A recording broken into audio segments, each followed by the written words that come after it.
Hello guys, कैसे हैं आप लोग। आपका स्वागत है हमारे हॉट टॉपिक वीडियो में दोस्तों। और आज का जो टाइटल है आपको मेरे पीछे दिखाई पड़ रहा है दोस्तों। टाइटल क्या है?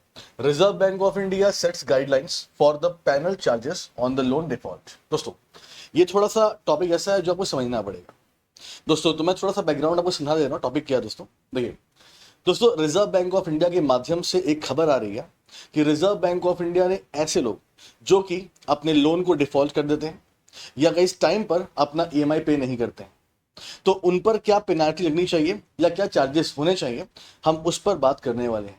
ठीक है, इस ध्यान से पढ़िएगा। ये न्यूज़ काफ़ी इंपॉर्टेंट तो है बट थोड़ी सी कॉम्प्लिकेटेड भी है, तो आपको इसे समझना पड़ेगा। आपको किस पॉइंट पर ध्यान देना है, देखिए दोस्तों, ये क्लियर है कि रिजर्व बैंक ऑफ इंडिया ने अपनी एक नई गाइडलाइंस दी। अब गाइडलाइंस बेटा क्या दी है वो समझिएगा। देखिए दोस्तों, क्या लिखा हुआ है ध्यान से, कि Reserve Bank of India has issued a guidelines to lender. मतलब दोस्तों, बैंक की बात हो रही है या फिर एनबीएफसी जो लोन बांटते हैं, directing them to categorize penalties for borrower default as penal charges rather than the penal interest. दोस्तों, इसका मतलब बेटा क्या है कि रिजर्व बैंक ऑफ इंडिया ने हमारे देश में लोन देने वाली संस्था, अब वो चाहे बैंक हो और चाहे वो एनबीएफसी, इनसे क्या बोला हुआ है? इनसे बोला हुआ है कि अगर कोई पर्सन जिसने आपसे लोन लिया हुआ है, अगर वो डिफॉल्ट करता है, मतलब उसने एनपीए कर दिया, या गाइस वो टाइम से अपना ईएमआई पे नहीं कर रहा है, तो अब आप उसके ऊपर पेनाल्टी चार्जेस लगाएंगे। आप उसके ऊपर पेनाल्टी इंटरेस्ट नहीं लगाएंगे, यानी बैंकों को चार्जेस लगाने पड़ेंगे, न कि इंटरेस्ट। आप उसे इंटरेस्ट नहीं बोलोगे, अब आप उसे क्या बोलोगे? पैनल चार्जेस या पेनाल्टी चार्जेस। तो गाइस, पेनाल्टी इंटरेस्ट वाला कॉन्सेप्ट खत्म हो गया। अब अगर कोई बंदा है, कोई पर्सन है जिसने बैंक से लोन लिया हुआ है, अगर वो टाइमली अपना लोन रिपे नहीं कर पा रहा है, तो उसको अब पैनल चार्जेस देने पड़ेंगे, न कि पैनल इंटरेस्ट। इससे बड़ा फायदा होने वाला, सुनेगा सुनो। देखो अब बेटा क्या बोला गया, these charges are levied on borrower for delayed payment of EMI और नॉन कंप्लायंस और डिफॉल्ट। दोस्तों ठीक है, तो बेटा क्या बोला गया है, ये जो चार्जेस बेटा है ये उनके ऊपर लगाए जाएंगे जो कि अपना पेमेंट टाइमली पे नहीं करते हैं, अपनी ईएमआई या लोन डिफॉल्ट कर दिया बेटा, या बैंक की बात नहीं सुन रहे। कंप्लेंट से मतलब बैंक की बात नहीं सुन रहे, तो उन पर ये पैनल चार्जेस लगाए जाएंगे, यानी पैनल इंटरेस्ट हटा दिया गया है। तो ये दोस्तों गाइडलाइंस है। ठीक है, आगे बढ़ते हैं। अब देखिए क्या बोला गया, की principle behind the reserve Bank of India guidelines on the panel charges. दोस्तों, अब क्वेश्चन ये है कि रिजर्व बैंक ऑफ इंडिया को ये पैनल चार्जेस क्यों लाने पड़े, ऐसी क्या मजबूरी हो गई। दोस्तों देखिए क्या लिखा है, the reserve Bank of India guidelines emphasises that the panel charges must be reasonable. दोस्तों, यानी बेटा क्या बोला गया है कि जो आप पेनाल्टी चार्जेस लगा रहे हैं वो रीजनेबल होने चाहिए ना। भाई ऐसा तो नहीं है कि एक बंदे ने पैसा नहीं दिया। देखो भाई, जो लोग बैंक से लोन लेते हैं उन्हें पता होता है अगर वो लोन की भरपाई नहीं करेंगे तो उनके साथ दिक्कत हो जाएगी। लेकिन दोस्तों, कुछ पर्सन का जेन्युइन रीजन होता है ना यार। जैसे गाइस, एक बंदे ने लोन लिया, कोविड-19 आ गया, अब उसका बिजनेस लॉस चला गया, तो भाई क्या बोला गया है कि पैनल चार्जेस रीजनेबल होने चाहिए। ठीक है, and proportional to the non compliance of the loan agreement. मतलब दोस्तों, जब बैंक और उस पर्सन के बीच में एग्रीमेंट साइन हो रहा होगा, तो जो आपने चार्जेस बताए होंगे उसके हिसाब से ही होने चाहिए। ये नहीं कि आपने बताया 5% लगा रहे हो 10%।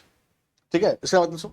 अच्छा, these charges should not discriminate within a specific loan or product categories and should be based on the fair lending practices guys। लो, अब बेटा रिजर्व बैंक ने यह भी बोला हुआ है ये चार्जेस ऐसे होने चाहिए कि सबके लिए समान होने चाहिए। ऐसा नहीं कि एक पर्सन के लिए कम और एक के लिए ज्यादा।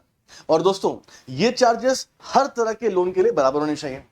ऐसा ना हो भाई कि आपने होम लोन दिया है उस पर आप कम चार्ज ले रहे हो, आपने एजुकेशन लोन दिया है उस पर आप ज्यादा चार्ज ले रहे हो। ऐसा नहीं होना चाहिए, यानी चार्जेस आपके होने चाहिए बिल्कुल समान सबके लिए, और हर तरह के लोन पर चार्जेस समान होने चाहिए दोस्तों। ठीक है, तो ये बोला गया गाइस। अच्छा आगे बढ़ते हैं बेटा, देखिए next point, why did the reserve Bank of India introduce this guidelines.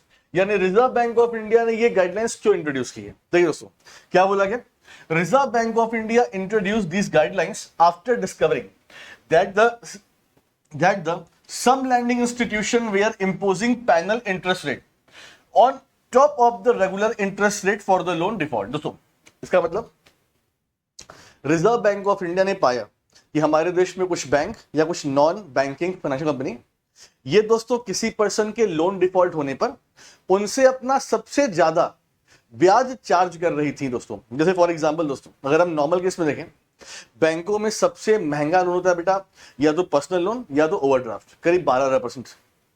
ठीक है, तो बैंकों ने ये कर दिया कि जो उनका सबसे ज्यादा चार्ज होता है, पेनाल्टी इंटरेस्ट होता है, वो इंपोज करते हैं दोस्तों। तो अगर दोस्तों आप बैंकों को बोल दोगे कि नहीं आप इंटरेस्ट लो, तो बैंक दोस्तों अपने हिसाब से इंटरेस्ट लेना शुरू कर देंगे, जो काफी महंगा हो सकता है। तो रिजर्व बैंक ऑफ इंडिया ने पाया कि कुछ बैंक या कुछ एनबीएफसी ये कस्टमर से बहुत ज्यादा ब्याज ले रही थी दोस्तों। ठीक है, इसलिए रिजर्व बैंक क्या बोला, ब्याज खत्म करते हैं, हम चार्जेस की बात करेंगे। चार्जेस भाई आप कितना बढ़ा दोगे? अगर 1 लाख का लोन है भाई, तो आप चार्ज के रूप में 10,000 थोड़ा लोगे। तो चार्जेस को इसलिए इंट्रोड्यूस किया गया है कि ये बैंक और ये एनबीएफसी अपनी मनमानी न कर पाए और कस्टमर से रीजनेबल प्राइस लेना भाई, अगर उसका लोन डिफॉल्ट हो जाए तो। ठीक, the intention is to ensure that penal charges are reasonable and transparent for borrower दोस्तों। ठीक है भाई, सिंपल सी बात है, अगर चार्जेस हो जाएंगे दोस्तों तो पहली बात तो ये रीजनेबल होंगे, यानी ये कस्टमर इसे अफोर्ड कर सकता है अगर वो जेन्युइन है दोस्तों। दूसरी बात, ये ट्रांसपेरेंट होगा, कस्टमर को मालूम होगा उसे चार्ज क्यों देना पड़ रहा है, कितना देना पड़ रहा है। भाई इंटरेस्ट में फंस जाता है, भाई इंटरेस्ट में हम कैलकुलेट कर ही नहीं पाते कि इंटरेस्ट हम कैसे दे रहे हैं, किस हिसाब से दे रहे हैं। तो रीजनेबल और ट्रांसपेरेंट होगा, इससे ये फायदा उसको हो जाएगा। ठीक है, अच्छा और कुछ है दोस्तों इसमें? अच्छा, when do these new guidelines come into effect, यानी ये गाइडलाइंस कब से आएंगी दोस्तों? ठीक है, तो क्या बोला है, रिजर्व बैंक ऑफ इंडिया के हिसाब से new guidelines will be effective from the January 1 यानी न्यू गाइडलाइंस 1 जनवरी 24 से सारे बैंकों को और सारी एनबीएफसी को माननी पड़ेंगी दोस्तों। तो आई होप गाइस कि आपको ये इन्फॉर्मेशन पूरी तरह से क्लियर हो गई होगी। प्लीज हमें अपने कमेंट वीडियो में नीचे बताएं बेटा कि आपको हमारी वीडियो कैसी लगी। और दोस्तों अगर आपको और कुछ चाहिए जानकारी तो प्लीज हमें कमेंट करें, हम आपके लिए और वीडियोस बना देंगे। थैंक यू सो मच, अपना ख्याल रखिए, अपना ध्यान रखिए, आपका दिन मंगलमय हो। Thank you so much.